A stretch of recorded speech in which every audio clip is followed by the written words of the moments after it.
Hey everybody, Azim here. We're looking at a skeleton. We're going to differentiate between different shapes of bones. So, the first bone shape that I want to go over is a long bone.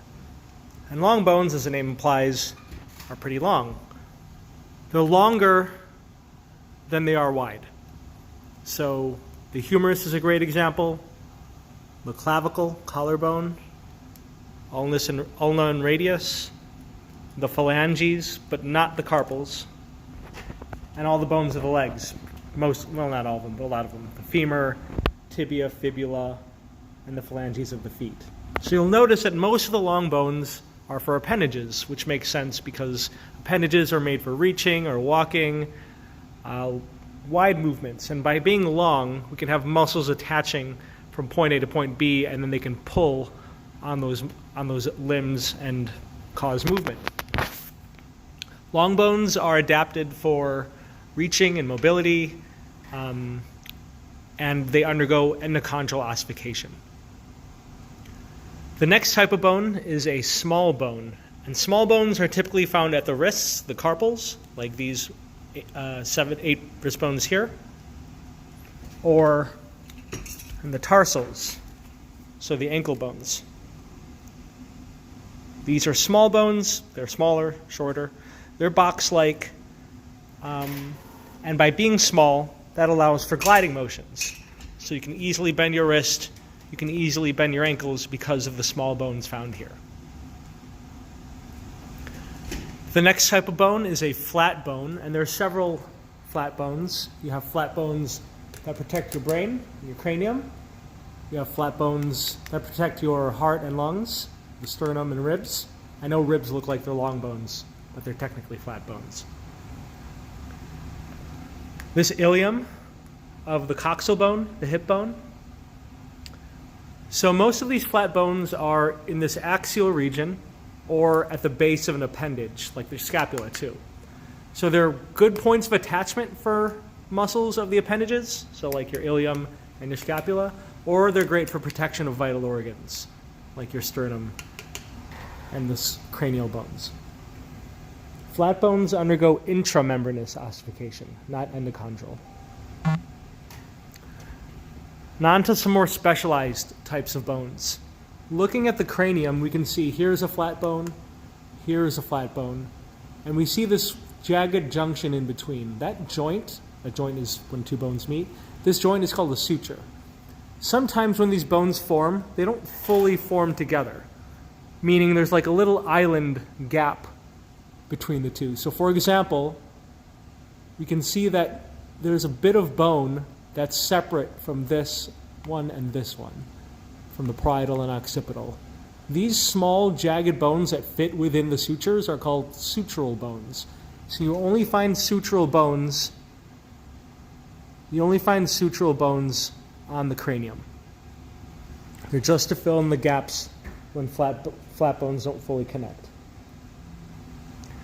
Some bones have holes in them. When I say holes, I mean cavities or air-filled spaces. There are other bones with larger holes in them. But some bones have air-filled spaces, and those are known as pneumatized bones. I'll actually have to go to my real skulls over here to show you a better example. A pneumatized bone, the word pneumatized means air-filled, like the word pneumatic. Here we go. Here's a skull. Here we can see inside of the skull, these are sinuses. So if you ever have a sinus headache, it's because these types of spaces within bone are getting clogged up. These sinuses we'll get to later, filled with pseudostratified columnar, but by having holes in the bone, that serves at least two major functions. One, by having holes that lightens the bone, and you don't want to carry too much weight on your head. These pneumatized bones are all found surrounding the nose. They're paranasal sinuses. Beyond that, by having holes, spaces in your bone, when you breathe in, this gives more space for air to flow through into different places so that you can humidify air and you can filter air and you can, humidify, filter, and warm up air. So you can give water content, make it warmer, and remove any particles from the air that you breathe. this increases the surface area of your nasal passage, basically. So you have pneumatized bone in specific bones found in your face.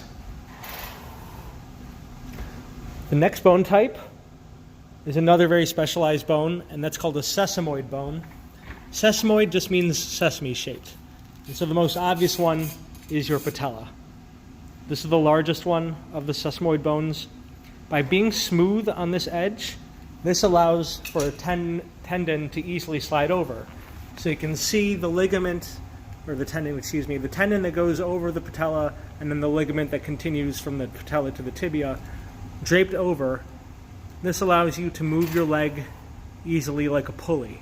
It acts as a pulley. The main sesamoid bone that you can easily identify is the patella, but there are other sesamoid bones.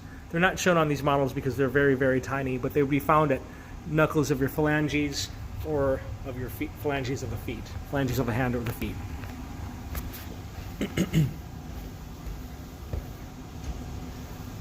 Lastly are irregular bones, and irregular don't fit into any of these categories. The most obvious irregular bone is the vertebrae. Vertebrae are, very irregularly shaped. Most of the bones of the face are also irregular. There are tons of bones here, distinct bones that are shaped very, very uniquely. So there's random reasons why you might have an irregularly shaped bone. They often have lots of holes in them, so blood vessels and nerves can pass through, or for an oral cavity, nasal cavity, having your spinal cord pass through in the vertebrae. These bones develop in multiple pieces through both endochondral and intramembranous ossification. One more example of an irregular bone. If the ilium is a flat bone, the ischium and the pubis are irregular. So the coxal bone as a whole is made up of a flat bone as well as irregular bones. And so these shape categories aren't mutually exclusive. For example, the frontal bone is both a flat bone and, remember, it has a sinus on the inside, so it's also a pneumatized bone. Those are the different bone shapes and their basic functions.